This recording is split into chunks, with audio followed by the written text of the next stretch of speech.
제목 3번 하겠습니다. 라마스타르마 분다리가수트라 라마스타르마 분다리가수트라 라마스타르마 분다리가수트라. 오늘은 총 128회에 해당하는 시간이고 야광보살 본사품을 공부하도록 이렇게 하겠습니다. 전번 시간까지 진리편 허공에서 이제 설법이 계셨고 분신부처님 또 다보부처님이라든지 모든 대중들이 현실 세계로 내려오는 영축산에서 이제 설법이 이루어집니다. 그리고 이제 야광보살 본사품부터 이제 묘장음왕 본사품 27품이죠. 그 27품까지 5품은 이제 중생 교화의 입장에서 유통을 이제 권하는 그러한 단입니다. 그리고 이제 야광과 묘음보살품 2품은 그 야광보살이 어떻게 고행을 통해 가지고 난행을 통해서 이렇게 이뤘다.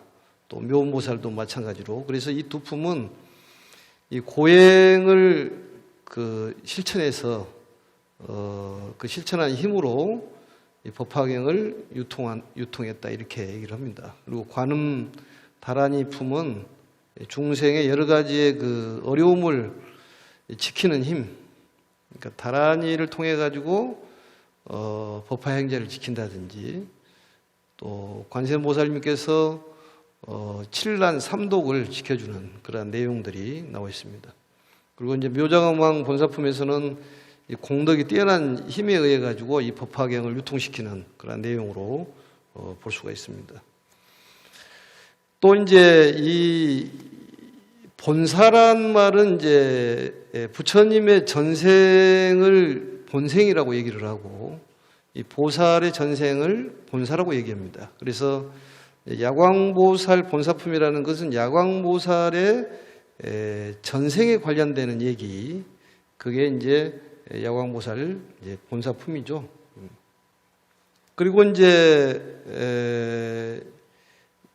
이 총루품 제22까지 이제 아까도 얘기했듯이 법화경의 가르침이 일단락된 것으로 이렇게 봅니다. 진리편이 끝나고 이제는 현실편에 관련해서 이제 실행이라는 것을 말씀을 하는데 이 22번째 총루품까지는 부처님의 가르침의 근본을 이해할 수 있는 가르침이라면은 23품부터는 바로 우리가 어떻게 신앙생활을 해가지고 신앙에 대한 마음을 굳건하게 해야 될 것이냐, 여기에 대한 얘기입니다. 다시 얘기하면은 이 마음가짐을 어떻게 가져야 될 것이냐, 실행을 어떻게 해야 될 것이냐, 이러한 것에 대한 얘기입니다. 그래서 이러한 것을 실행을 한다면은 어떠한 좋은 일이 생길 것이다, 여기에 대한 말씀. 그래서 재확인하는 그런 말씀이라고 볼 수가 있습니다. 우선 이제 그 제목을 한번 좀 보도록 하겠습니다. 야광보살 본사품 이렇게 되어 있는데 서품에서도 야광보살이 등장을 하고 이 법사품에서도 야광보살이 등장을 합니다. 그래서 이 내용을 이제 보면은 그 야광보살님의 그 전생의 얘기, 여기에 대해서 얘기가 나오는데 그 내용을 보면은 4가지로 줄여서 얘기할 수가 있는데, 첫 번째 이제 야광보살님이 전생에 어떠한 고난의 행을 했느냐, 여기에 대해서 수왕화 보살께서 부처님께 여쭙는 그런 내용이 나오죠. 이것을 이제 문고행이라고 해요. 고행을 묻는다 그래가지고 야광보살님은 어떠한 고행을 했습니까? 여기에 대한 질문이죠. 그리고 이제 2번째는 거기에 대한 답변을 하십니다. 부처님께서 고행에 대한 답변. 고행에 대한 답변은 745페이지에서 보시면 셋째 줄 보시면은 세존이셔 해가지고 넷, 다섯, 여섯, 일곱, 여덟째 줄까지 여기는 고행에 대해서 묻는 거고, 아홉째 줄부터서는 이제 답변을 하시는 겁니다. 야광보살이면 전생에 대해서 이러한 고행 난행을 했다는 거에 답변을 하시는 거죠. 그래서 그 753페이지 개송까지 갑니다. 그게 한번 봐보세요. 753페이지 개송까지 가고,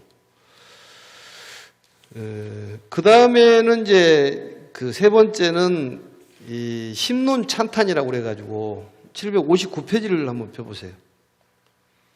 전체적으로 한번 훑어보겠습니다. 이 10종 찬탄이라고 그래서 10가지를 비유를 들어가지고 이 법화경에 수지하는 공덕에 대한 출판을 해가지고 만 유포에 대한 공덕, 여기에 대해서 10가지의 찬탄이 나옵니다. 그래서 이건 심론 찬탄이라고 그래요. 심론 찬탄.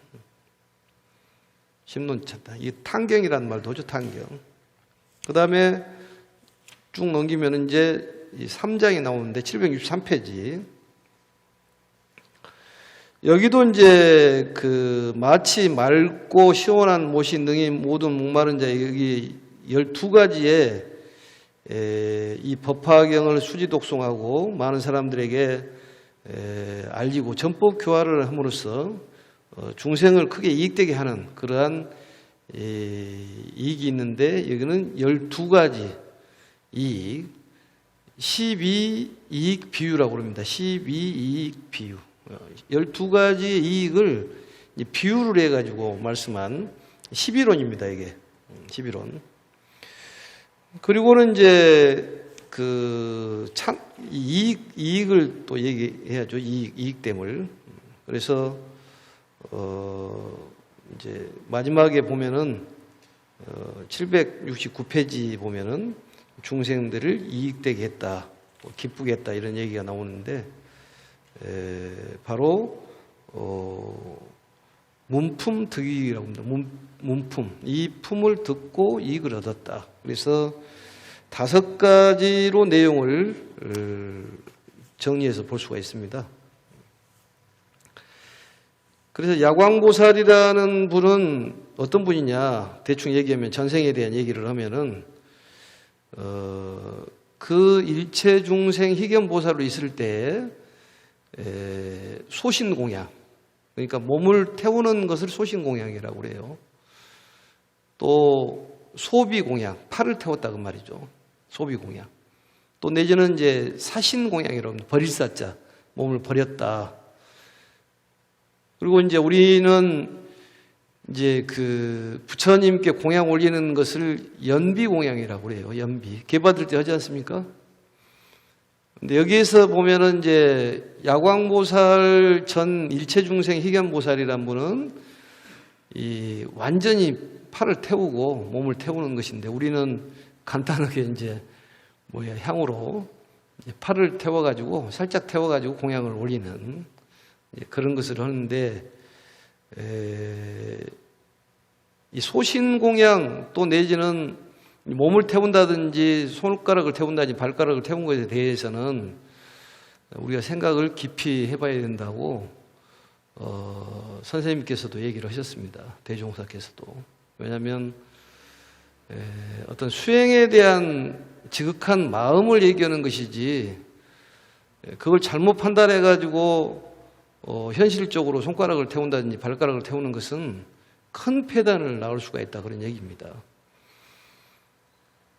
그러니까 몸을 희생을 하고 본인이 희생을 해서 일체 중생을 구제하는 데 노력을 해야 그런 뜻이지, 몸을 태우고 손가락 태우고 발가락 태우고 이러한 것은 폐단이 크다.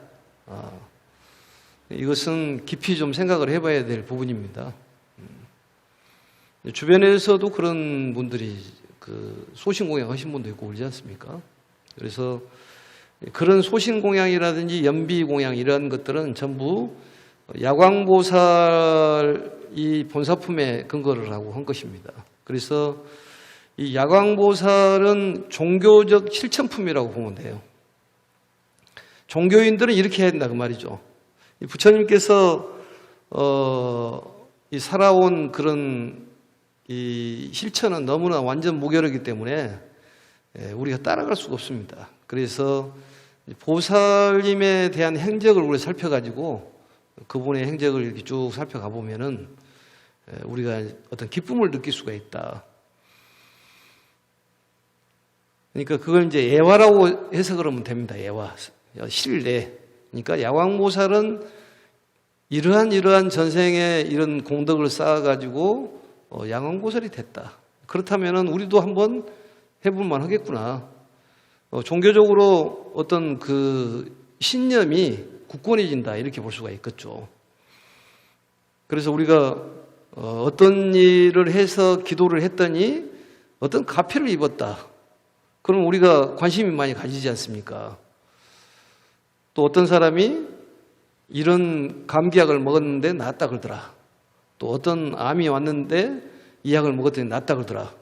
어떤 봉사를 했더니 낫다 그러더라. 뭐 기도를 했더니 낫다 그러더라. 이러면은 우리가 거기에 대한 믿음을 갖고 열심히 발심을 해가지고 공부를 할 수 있다 그 말이죠. 그래서 이제 야광보살이나 묘원보살이나 관세음보살이나 또 뭐 용시보살이나 다란이 품에 보면은 이제 다란이를 예워가지고 법화행자를 지켜주고 구제해야 되겠다는 용시보살도 나오지 않습니까? 어떤 비사문 천왕이라든지 또 야차라든지 뭐 구자모도 나오고 그러지 않습니까? 다란이 품에 보면. 그래서 우리가 이제 그 힘이 빠지지 않게 용기를 줄 수 있는 그러한 실천 내용이라고 보시면 됩니다. 그래서 이번 기회에 이제 이 정해소논의 뭐 우편이나 또 아니면 이메일로 그 신행담들 본인이 뭐 사경을 했더니 이러한 가피를 입었다 이런 것들이 뭐 사사로운 것도 좋습니다. 왜냐하면은 이 사사로운 거라 하더라도 일반 신도들이 그 얘기를 듣고 발심을 할 수 있다면 충분한 거예요. 그것은. 그래서 어떤 것든 좋습니다. 뭐 다란이 기도를 했더니 가피를 입었다. 또 아니 법화경 독송을 했더니 또 관세음보살 정근도 관세음보살 품이 있기 때문에 거기에 대한 그 신행 사례가 있으면은 정해소논에 연락을 해주시면은 거기에 대한 그 선물도 주고 또 여러 가지 가피를 통해 가지고 많은 사람들이 전법 교화가 되지 않을까. 그렇다면은 그러한 신행담이 그 신행담으로 사장이 되는 것이 아니라 많은 사람들을 위해서 이 활동을 할 수 있는 살아있는 신행담이 될 수 있기 때문에 꼭 그걸 간과하지 마시고 짧은 글이다 좋습니다. 이렇게 해서 이런 일이 벌어졌다. 이런 것을 좀 보내주시면 좋을 것 같습니다. 그리고 이제 그 대략적으로 얘기를 하면은 이 수왕화 보살이라는 분이 계셨다. 그분이 부처님께 야광보살님의 그 난행 고행에 대해서 질문을 하지 않습니까? 그래서 질문의 답변이 아득한 옛날에 일체중생 희견보살이라는 분이 계셨다. 그분이 계실 때에 1월 정명덕 부처님 계셨는데 그 부처님께서 법화경을 설했다고 말이죠. 그래서 일체중생 희견보살이 이 법화경을 듣고 수행을 해가지고 현 일체색신산매, 일체색신산매라는 것은 이 색신이라는 것은 몸으로 나타나는 걸 색신이라고 합니다. 그러한 산매를 얻었다는 것이죠. 그래서 너무 감사해서 어떤 공양을 올려야지만이 진정한 공양일까. 그래서 소신공양을 하지 않습니까? 소신공양을 하고 이제 정덕왕이라는 그 시절에 왕이 있었는데 그 집안의 왕자로 태어나죠. 왕자로 태어나서 보니까 그때 당시도 1월 정명덕 부처님, 그때 모시고 있었던 1월 정명덕 부처님이 이제 살아 계셨던 것이죠. 그래서 인사를 하러 가고 또 1월 정명등 부처님께서는 또 부축을 하십니다. 이렇게 해서 법화경을 널리 설해라. 그리고 사리도 부축을 합니다. 사리답을 이렇게 모시고 또 그렇죠 이렇게. 그래서 또 이제 거기에 이제 감명을 받아가지고 이제 소신공양을 하자. 소신공양이 아니라 연비공양. 이제 팔을 태우잖아요. 양팔을 태우는 공덕으로 인해 가지고 그 많은 대중들이 또 현 일체 색신 삼매를 또 얻지 않습니까? 그러한 공덕이 있습니다. 그래서 이제 뭐 몇 년을 탔다, 12,000년을 탔다, 뭐 사리를 84,000개의 탑을 모셨다 이런 게 중요한 것이 아니고 이런 희생적인 이 일체중생 희견보살이 이런 공덕을 쌓아가지고 많은 사람을 살릴 수 있는 정말로 이 야광보살. 야광보살은 또 묘장엄왕 본사품에 가보면은 묘장엄왕의 그 아들이 이 정장과 정안이 있는데 바로 정장이 야광보살이고 정장은 약사보살이라는 게 나옵니다. 그래서 이게 이 그 법화경을 보면 막 통해 있어요. 이렇게 보면. 그래서 전체적으로 맨 처음에는 경전을 보는 것이 좀 어렵다 그러더라도 쭉 이렇게 넘어가고 또 앞으로 넘어가서 보고 이렇게 하면은 이제 어느 때가 되면은 다 알아집니다. 그게 뒤로 가면은 앞에 있던 걸 알아져요. 그래서 굳이 처음 내용을 막 파가지고 몇 번 듣고 이렇게 유튜브 보는 것보다도 쭉 한번 듣고 그 다음에 또 한 번 또 쭉 듣고 그러면은 내용을 파악이 빨라요. 그게. 그래서 그렇게 공부해 보시면은 될 것 같습니다. 그래서 이러한 것들은 소신 공양을 하고 또 소비 공양을 했다는 것은 이 생을 가볍게 생각을 하고 법을 무겁게 생각하신 분이다. 이렇게 볼 수가 있는 거죠. 법이 그만큼 중요하다 그런 얘기입니다. 그래서 이 10찬탄에 보면은 그 10가지 귀한 것들, 뭐 산 중에서도 수미산이 최고다. 이러듯이 이 법화경은 모든 경전의 왕이다. 그렇다면은 이 법화경을 공부하는 사람도 역시 이 세상에서 제일이다. 이런 말씀이 나오지 않습니까? 그렇다면 우리가 정말로 자긍심을 가져야 돼요. 자긍심을 가져야 됩니다. 그래서 이 야광보살 본사품을 보면 용기가 생기는 거예요. 용기. 아, 우리도 공부하면 이렇게 되겠구나. 그래서 또한 이제 소신공양에 대한 것은 우리가 생각을 잘 해봐야 된다. 그렇게 생각을 하시고 한번 본론적으로 들어가서 한번 보도록 이렇게 하겠습니다.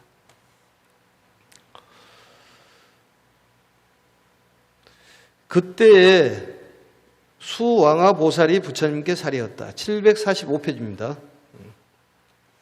745페이지. 세존이시여, 야광보살은 어찌하여 사바세계에 다니시며 세존이시여, 이 야광보살은 얼마만한 백천만억 나유타의 어려운 고행을 하였나이까. 거룩하신 세존이시여, 원컨대 간략하게 설명해 주옵소서. 이 간략하게 설명해 준다는 것은 줄여서 그 말이죠. 모든 천신용 야차, 건달바, 아수라, 가루라, 긴나라, 마우라가 인비인 등과 다른 국토에서 온 모든 보살들과 성문 대중들이 들으면 모두 환희하오리다. 여기까지 이제 묻는 내용입니다. 난행 고행에 대해서 수왕화 보살께서 묻는 것이죠. 그래서 왼쪽에를 보시면 셋째 줄에 보면 난행 고행이라는 것이 나오지 않습니까? 야광보살은 어떠한 어려운 행과 고행을 하셨습니까? 이렇게 묻죠. 거룩한 세존시 원컨대 이제 대중들을 설명하는 것이죠. 대중들이 천신용 야차 알죠? 야차 식인귀라고 하는데 식인귀 총칭입니다. 건달바 가신이죠. 노래 부르는 아수라 투쟁신, 가루라 금시조, 긴나라 이제 불투명한 그러한 몸을 갖고 계시는 분들, 마우라는 대사라고 합니다. 금뱀. 인비는 이제 사람 같기도 하고 사람 아닌 것 같기도 하고. 국토에서 온 모든 보살과 성문 대중들이 들으면 모두 한이하오리다. 그래서 야광보살의 전생의 어려운 고행에 대해서 이제 묻는 것입니다. 그래서 이때에 이제 부처님께서 대답을 하는 거죠. 엄청난 난행 고행을 했다는 얘기입니다. 그리고 왼쪽에를 보시면은 이제 그 이 시에 수왕화 보살이 백불한 부처님께 아뢰어 말씀하시되 세존이시여 야광보살은 오나 어떻게 논유자죠. 논유자. 이 자유자재라는 뜻이 있어요. 자유자재. 이 사바세계에서 어떻게 자유자재하게 놀고 계십니까? 자유자재하게 출현하여서 중생들을 구제하고 계십니까? 이런 얘기죠. 아무튼 보살들은 중생구제를 해야 됩니다. 우리들도 중생구제를 해야 돼요. 한자를 보면 조금 더 이해가 빠를 것 같아서 왔다 갔다 해서 봤습니다. 그 다음에 이제 그 소자라는 게 나와요. 작을 소. 원컨대 소해설하소서 나오잖아요. 소해설. 소해설한 말은 이제 줄여서 또 조금 이렇게 간략하게 이런 뜻입니다. 그 다음 보겠습니다. 이제 답변입니다. 그때 부처님께서 수왕화 보살에게 말씀하셨다.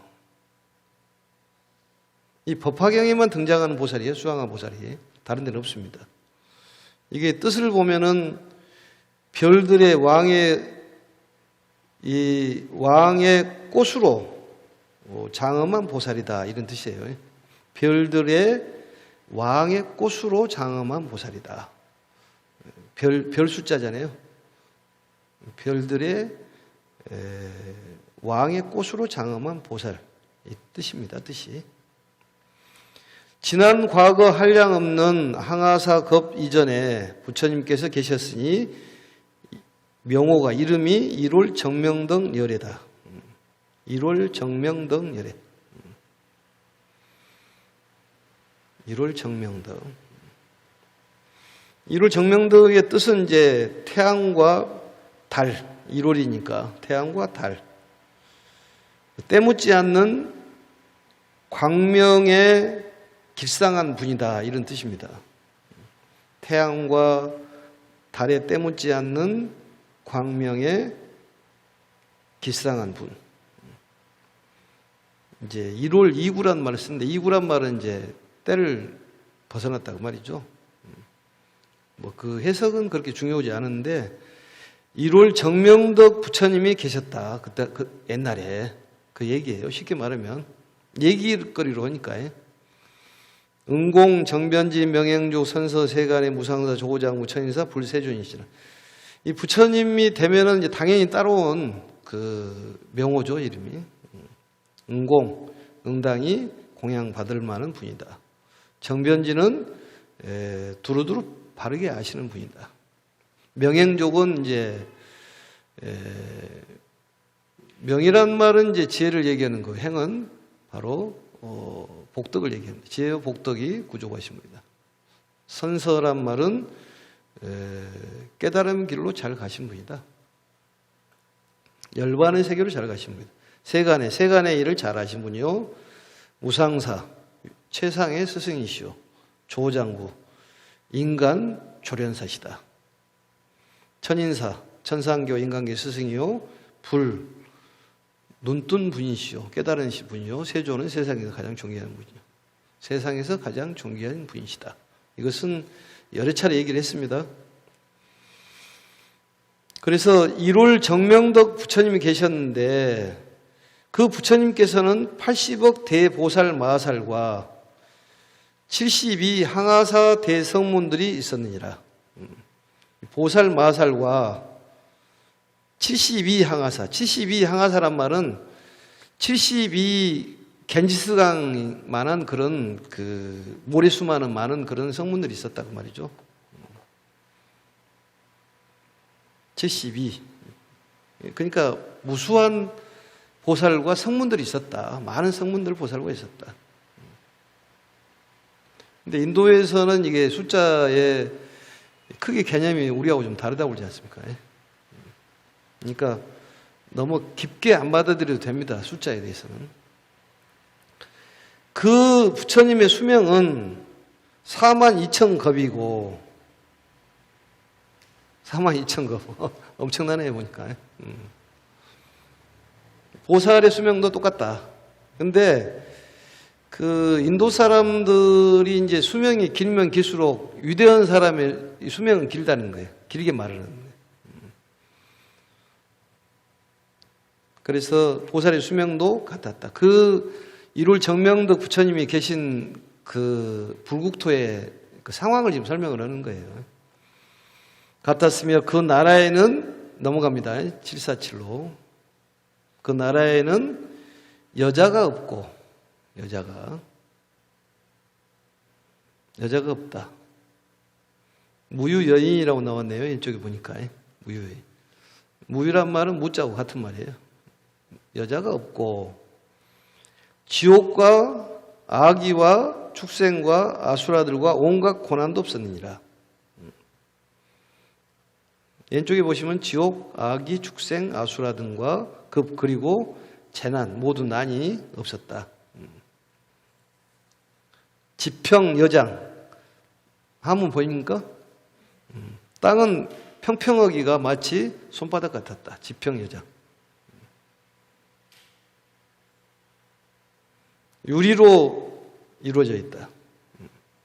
유리로. 유리는 이제 보석이죠. 보석을 얘기하는 거예요. 유리로 이루어졌고 보배나무로 장엄되었으며 왼쪽에 봐도 됩니다. 보수장엄이라고. 보배 보자에 나무 숫자 장엄되어 있고 보배 장막 보배 휘장을 얘기하는 것이죠. 우리가 그 만장기 봤어요? 그래서 그 깃발 날린다는 소리 하잖아요. 좋은 일 있으면. 그게 이제 휘장이죠, 그게. 보배 휘장을 위에 덮었으며 보배꽃에 번기를 달고 보배로 된 병과 병, 그 다음에 향로가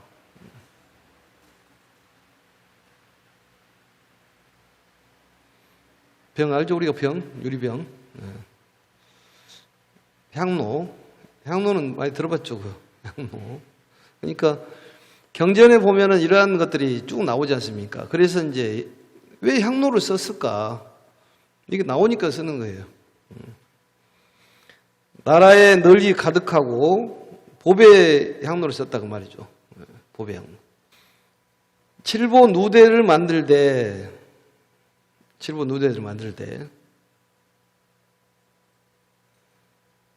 한 나무 아래마다 한 누대를 두었는데 칠보 누대가 있는데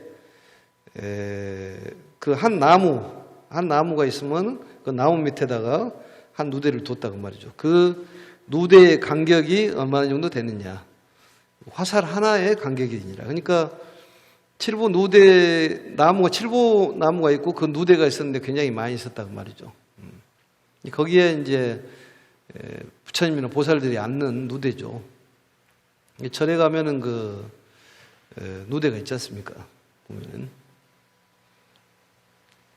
그 상황을 지금 설명하는 거예요. 그 부처님 세계의 설명. 좀 빨리 가겠습니다. 모든 보배나무 아래에는 보살과 성문들이 모두 앉아 있었고 보배 누대 위에는 각각 100억의 천신들이 있어 하늘 악기를 연주하고 노래하며 부처님을 찬탄하며 공양하였느니라. 상황을 설명하는 것이니까. 그때 그 부처님께서는 일체 중생 희견 보살과 여러 보살 대중과 성문 대중들에게 법화경을 설하여 있느니라. 뭐 내용인지 알겠죠?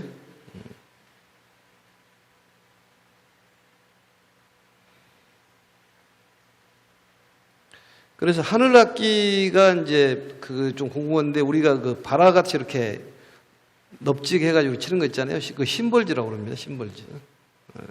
그게 이제 하늘악기라고 심벌지라고 합니다. 우리는 이제 바라라고 얘기를 하는데 둥글고 넓적한 그 하늘악기를 썼다고 그럽니다. 그래서 이제 일체 중생 희견보살이 등장을 하죠. 법주사의 원통전 그 석상에 돼 있다고 해서 한번 그 참고적으로 하시면 될 것 같습니다. 일체 중생 희견보살이란 분이 우리나라에서는 이제 법주사의 석상이 돼 있으니까 참고적으로 하시면 될 것 같습니다. 법화경을 설했느니라. 이 일체 중생 희견보살은 이제 여기서부터 야광보살 본사가 나옵니다. 이제 여기서부터 일체 중생 희견보살은 고행을 즐겨 익히고 이룰 정명덕 부처님의 법 가운데서 정진하고 수행하여 일심으로 부처가 되고자 하여 12,000년을 지낸 뒤에 현 일체 색신삼회를 얻었느니라. 이 현 일체 색신이라는 것은 이 형상을 얘기하는 거예요. 모습.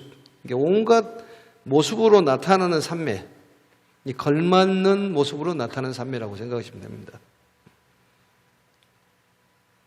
그러니까 어떤 몸으로든 간에 나타내가지고 중생을 교화하는 그런 삼매, 현 일체 색신 삼매라고 해요. 나중에 또 이제 많은 대중들이 또 현 일체 색신 삼매를 얻지 않습니까? 그래서 법화경을 듣고 수행하는 공덕으로 인해 가지고 현 일체 색신 삼매, 이것을 보현 색신 삼매라고도 얘기합니다. 보현 색신 삼매라고도 얘기해요. 참고적으로 하시면 될 것 같습니다. 이 삼매를 얻고는 크게 환심이 나서 곧 이렇게 생각하되 내가 현 일체 색신 삼매를 얻은 것은 다 법화경을 들은 힘 때문이니 내 이제 마땅히 이룰 정명덕 부처님과 법화경을 공양하리라. 여기서부터 이제 그 실천얘기 나오는 것이죠. 그렇기 때문에 이 법화경을 강의를 해주신 이룰 정명덕 부처님과 법화경을 위해서 내가 공양을 하겠다. 이제 소신 공양이 나오는 거예요, 여기서. 그리고는 곧 삼매에 들어가니 허공에서 만다라와 마만다라와 고운 가루의 검은 전단향이, 이건 안식향이라고도 얘기하는데 검은 전단향, 편안하다 그 말이죠. 그 향이 비가 되어 허공에 가득 차서 넘어갑니다. 구름같이 내려오며 또 해차한 전단향을, 해차한 전단향이라는 것은 그 해변에서 돋아나는 그런 전단향이랍니다. 근데 이거 뭐 단어에 대해서 너무 급급 안 해도 됩니다. 향나무 이름이니까. 비 오듯 내리니 그 향은 육수로도, 육수라는 말은 처음 나온 얘기인데 아주 적은 그 수의 무게예요. 그게 육수가 아주 적은 육수로도 그 값은 사바세계와 맞먹는 것으로 이러한 모든 것을 가지고 부처님께 공양 올렸느니라. 그러니까 그 향 가치가 이 사바세계의 값어치와 그 향의 육수로도 막먹는 그 향을 공양 올렸다 그 말이에요. 최고로 공양 올렸다 그런 얘기입니다. 법화경과 그 다음에 1월 정명덕 부처님께 올렸다 그 말이죠. 그게 올렸느니라. 다시 돌아가가지고 한번 보면은 사실은 이제 이 삼매에 들어가니 선정과 삼매라는 것은 거의 같은 의미 있는데 왜 굳이 선정이라는 행을 통해 가지고 도달한 경지가 결국 삼매라는 것이죠. 그러니까 선정과 삼매는 거의 같은데 삼매에 들어가서 삼매에 들어가 가지고 부처님께 공양을 올렸다. 이런 얘기는 다시 말하면은 선정 수행을 통해 가지고 삼매를 얻어 가지고 다시 그 삼매를 통해 가지고 부처님 공양을 올렸다. 그러니까 선정하고 삼매는 비슷하지만은 이 선정 수행을 통해 가지고 흔들림이 없는 법화경 수행을 통해 가지고 현 일체 색신삼昧를 얻었다. 이렇게 보면 됩니다. 그러니까 이 법화경에 대해서 좀 어려운 얘기일지 모르지만은 맨 처음에 좀 어렵게 들어가는데 나중에 보면 다 알아집니다. 이게 그 단어에 대한 것만 조금 익히고 하다 보면은 알아지는데 이 법화경에서 흔들림이 없는 그런 수행을 통해 가지고 현 일체 색신삼昧를 얻었다 그 말이죠. 그래 가지고 부처님께 이제 공양을 올릴 수가 있다. 그러니까 결국은 삼매를 통해 가지고 부처님을 뵐 수 있다. 이렇게도 볼 수가 있습니다. 그러니까 우리가 어떤 집중이라는 것은 대단히 필요한데요. 집중은 입으로만 해서 되는 것이 아니라 마음의 이 환희심이라든지 어떤 불성이라든지 이러한 마음 자리가 있어야지만이 삼매에 들 수가 있다는 얘기입니다. 아무튼 법화경 공부를 하면은 삼매에 들 수 있다. 그래 이러한 것을 공양을 올리고 이렇게 공양하고는 삼매에서 일어나 스스로 생각하되 누가 생각했냐? 일체 중생 희견보살이 생각을 했다 그 말이죠. 내가 비록 신통력으로 부처님께 공양하였으나 몸으로서 공양하는 것만 못하구나. 곧 온갖 향들인 전단향, 이 훈육향이라는 것은 인도의 이 향나무 이름인데 기름을 짜가지고 썼다고 그럽니다. 이 도르바향, 이것도 안식향이에요. 이거 향을 맡으면 편안했다는 얘기죠. 그 다음에 필력가향, 이 필력가향, 이 전부 향나무 이름입니다. 침수향, 교향 등을 복용하고 또 천복의 여러 가지 꽃으로 짠 향유를 마시기를 1200년이 되도록 하였으며, 이 천복이라는 것은 이 황화수라고 그래가지고 노란 그 꽃나무죠. 이것도 설명했었습니다 예전에. 이 향유를 몸에 바르고 1월 정명덕 부처님 앞에서 하늘의 보배 옷을 몸에 감고 여러 향유를 부은 다음 신통력의 소원으로 스스로 몸을 불사르니 그 광명이 80억 항아사 세계를 두루 비추었느니라. 이게 이제 소신공양이에요. 소신공양.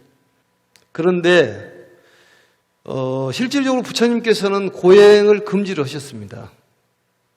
그렇기 때문에 이것은 많은 생각을 해봐야 한다는 얘기예요. 고행을 원치를 안 했다는 얘기죠.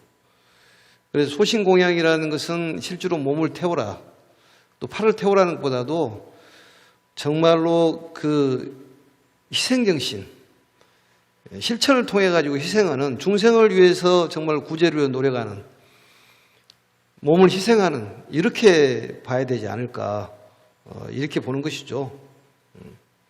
그래서 고지고대로 팔을 태우고 몸을 태우라고 해가지고 태워버리면은 이건 상당히 폐단이 온다 그런 얘기입니다. 그래서 이러한 것은 깊게 좀 받아들여야 됩니다. 이것을 이제 이 소신공양에 대한 것을 깊이 우리가 생각을 해봐야 됩니다. 정말로 야광보살처럼 이런 많은 공양을 올리고도 이것으로서는 부족하다. 그러니까 몸을 태웠다는 얘기는 정말로 희생정신, 이게 그렇게 봐야 됩니다. 그 세계에 계시는 부처님께서 한꺼번에 찬탄에 말씀하시되 착하여라 착하여라, 소신공양을 찬탄하는 거죠. 선남자 이것이 진정한 정진이며, 이 정진이라는 것은 바른 목적을 가지고 일심불란하게 노력하는 것을 정진이라고 합니다. 바른 목적을 가지고 한 마음으로 흐트름이 없이 정진하는, 나가는 것을, 노력하는 것을 정진이라고 합니다. 정진이면 이것이 열애께 올리는 진정한 법의 공양이니, 만약 꽃이나 향이나 영락 사르는 향과 가루향과 바르는 향, 하늘의 비단 번개와 해차한 전단향 등 이와 같은 갖가지 물질로 공양한다 하더라도 능히 이에 미치지 못하며, 가령 국토와 성이나 처자로 보시한다 하더라도 이에 미치지 못하리라. 선남자 이것을 제일의 보시라 이름하며, 모든 보시 가운데 가장 존귀하고 으뜸이니 법으로서 모든 열애들께 공양하는 까닭이니라. 이게 바로 법으로서 공양을 해라는 얘기죠. 이것이 바로 법화경을 공양하는 거예요. 법공양입니다. 그 법공양이 최고의 보시다는 얘기예요.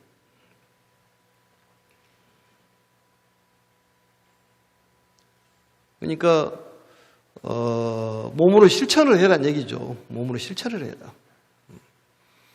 그래서 사람이 어려운 그 상황에 처해 있는 사람이 있으면은 내가 가가지고 구제를 해주고 그 마음이 편안하게 하면은 그게 이제 몸이 구제가 되는 거죠.